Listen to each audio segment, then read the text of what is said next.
welcome to our midweek update, where we give you an update on what is going on in the church. Midweek.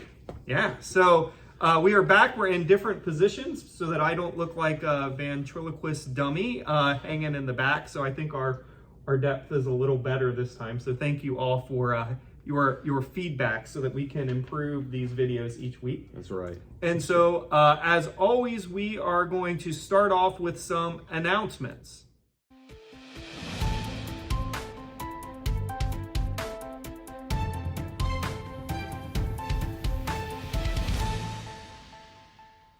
So our first announcement this week is an exciting announcement. It's kind of a save the date announcement.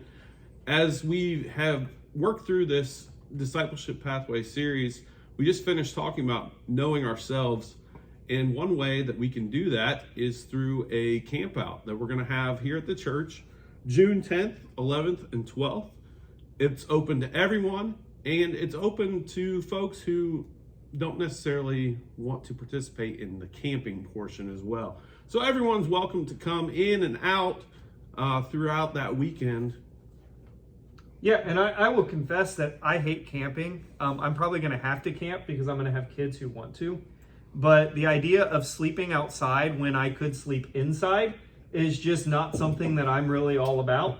So if I didn't have kids who were going to drag me to sleep outside, what I would probably do is come and we're going to have some food. There's going to be a grill out. There's going to be a bunch of activities. So I could come to the church, hang out, drop in when I could, drop out when I need to. And then I could go sleep on my nice soft bed with a comforter and, all of that good stuff. Ceiling fan. Yes. And the next day, so the date is, Brian, did you give us the date? June 10th, 11th, and 12th. So it'd be a Friday evening through Sunday morning. And I believe Friday is more for just coming and setting up your stuff the night before, and most of the activity is going to be on Saturday. Yes. So you'd be able to come Friday night, kind of set up, and then starting on Saturday, there would be activities. There's going to be a calendar coming out here soon. And then Saturday night, there will be a time of fellowship and a grill out. And then I know Sunday morning, there's going to be breakfast, and there will be two services that day. One outside because we're camping, and wouldn't that be fun? And then there will also be one inside for those who are like me and say, why do something outside when you could do it inside?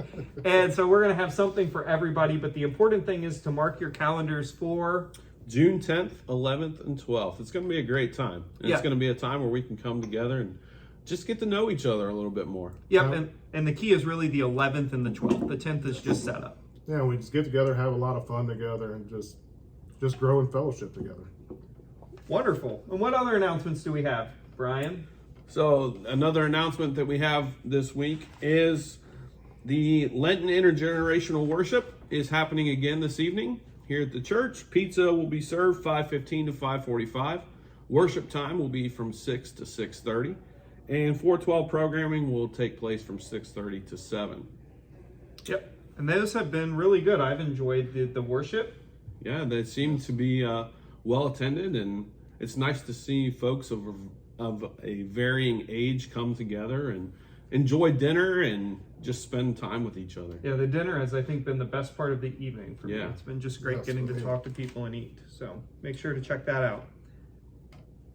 The wiser women will be singing because we all know that women are wiser. Wiser. They're wiser than the wise men, huh? Yeah. Yes, very much so. So the wiser women are singing April 3rd at the 10 o'clock service. All women are invited to attend. You do not have to be a singer. But they are starting practices this Wednesday at 7 o'clock. That'd be tonight. That is, yes. We may be recording on Tuesday, but they're watching this on Wednesday. Yes. So they're singing tonight. Yes, the 23rd and the 30th at 7 o'clock. Yeah, So, and I heard that anybody who loves Jesus is coming and practicing at 7 o'clock. So if you love Jesus and can make it, come and sing. And of course, we know that you can love Jesus and not come too, but we'd rather you come. So if you're a woman and you have any type of vocal ability, like you can talk, grunt, whistle, I don't know, but they would love to have you there tonight at 7 o'clock. that's correct. Yeah, So come on out, eat some free pizza, and then sing a little music for Jesus. I like that. That's good, Yeah. Leroy. Any other announcements, Brian? The other announcement is We are having a pictorial directory, as you may have seen the signs around the church. The dates are listed on the posters, and the place to sign up is also listed on the posters. You will do that online. So get your time slot picked out so you can come and look pretty and smile for our pictorial directory. Yeah, and I heard that there's an offer if you have some. There is an interesting offer out there. If anyone would like to, add a Leroy to their picture. Just saying. The photos are free, and I believe you even get a free picture, but for a small fee, Leroy will pose with your family. And I heard the cost is dependent on whether you want him in a suit or a Speedo. Yes. So the Speedo rate is just a little bit higher, but I mean, it's a classic thing to hang on your But wall. hey, everybody wants that. Yeah, who doesn't? It's a mantelpiece. Yeah, for sure. Yeah, the last announcement that I have today is the money that we're collecting for the children's home in Ukraine. I have an updated total. We are up to $845 to send to the children's home in Ukraine. So that's great. Keep that money coming in, and we will then send one check to those people in Ukraine who we can help out. For sure, and let's keep them in our prayers as well. That's all the announcements that I have this morning. All right. Hey, Leroy, do we have anybody that has been born this week? Happy birthday to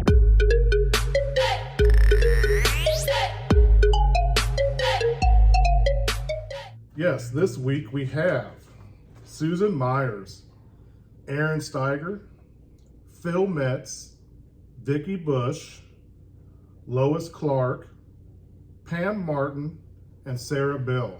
Happy birthday, guys. Happy birthday. Happy birthday, everyone. Hope it's been a great week for you and that you have enjoyed it. So I believe we are ready for our question of the week. Yeah, question of the week.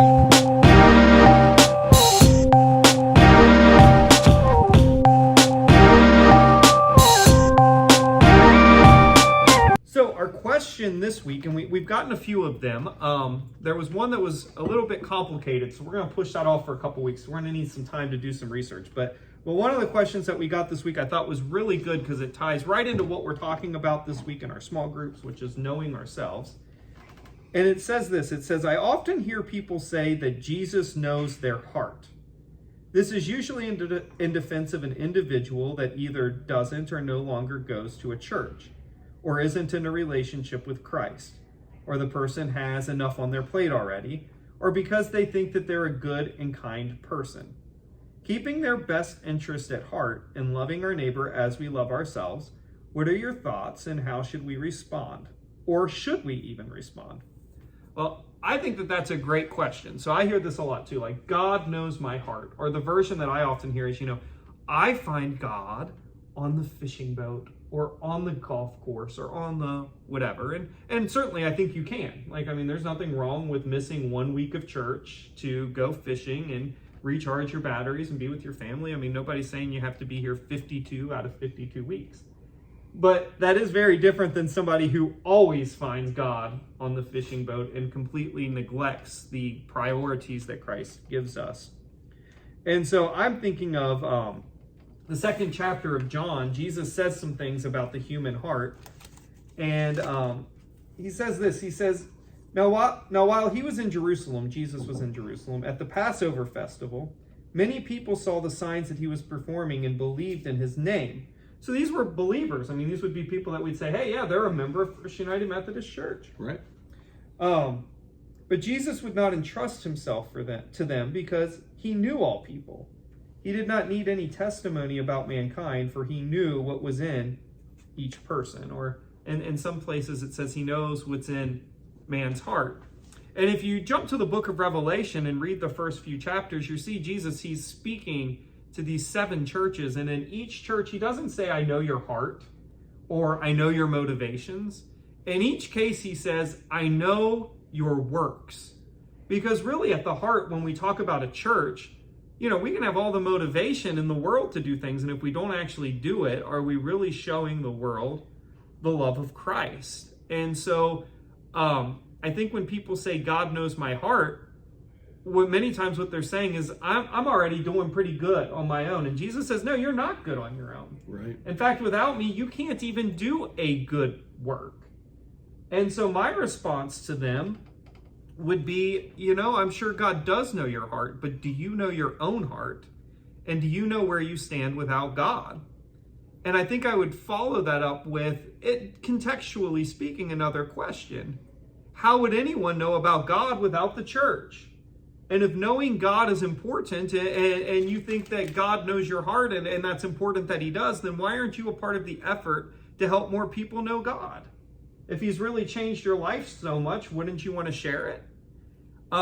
And so I don't really buy that. And I don't buy the folks who say that they're Christians and have no connection with other Christians when the great commandment tells us to go and make disciples. So if you're really honoring somebody, you do what they say. Right. I don't know how long I'd be employed by an employer if I did nothing. Not very long, I don't think. So what do you guys think? Well, I think, for me, when you were talking about being out on the fishing boat, I like to go out and hunt. And so I spend that time and watch the sunrise, and I spend that quiet time by myself with God in the things that God has created. But that's self-fulfilling. It doesn't pour out into anybody else. There's no community in the woods. And there's no community on the fishing boat, and there's no community on the golf course. Well, I mean, there is, I guess, maybe a little, but the idea is coming together as a group of Christians and learning and supporting each other and just being with each other. Yeah, well, and you mentioned the golf course. Like, I bet there's tee times after 10 o'clock. What a great thing to do with people from church to get to know them even better. Right. Yeah, and I think for me, as many of you know, I left the church for a period of time, and it was, in the moment, I thought it was the right thing to do because it was saving my family. And when I first left, it was great. I was still reading my Bible every week. I was still trying to do things that I thought was Christian or whatever. But as time passed, and I lost that community, and the more distance it got between me and the church, the less I honored God, the less I wanted to.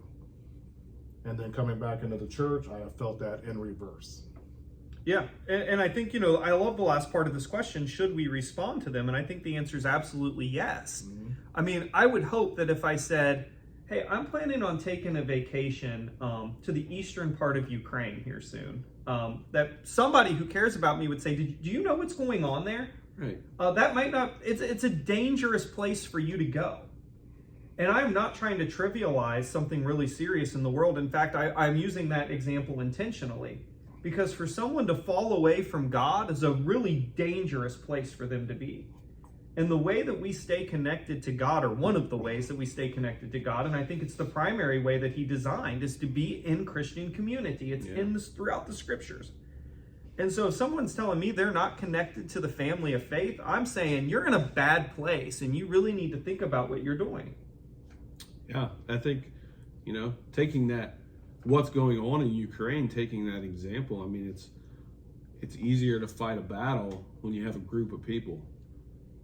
That's a lot harder to fight on your own. Yeah. And when you surround yourself with that group of people who can be there and support you and love you and work with you through whatever it is that you're going through, man, it's such an awesome thing. It's such a powerful thing. Yeah, if we really believe that we're eternal beings, if we know somebody's outside of the kingdom of God, it should rip our heart out.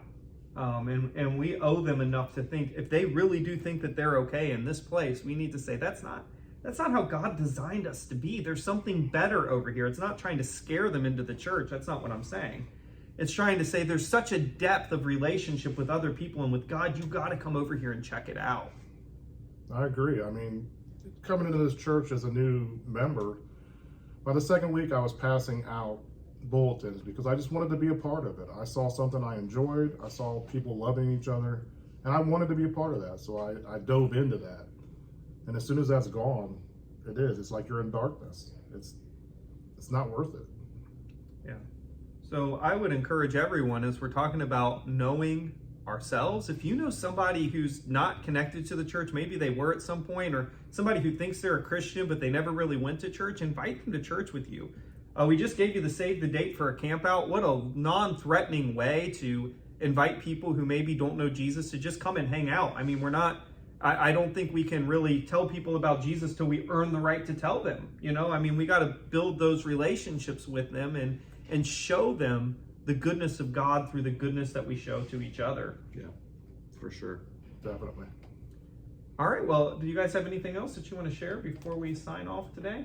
I don't think so. I think I'm good. Yep, I think I'm good. All right, well, I hope that you all have a wonderful end to your week, and we look forward to seeing you tonight for pizza and on Sunday.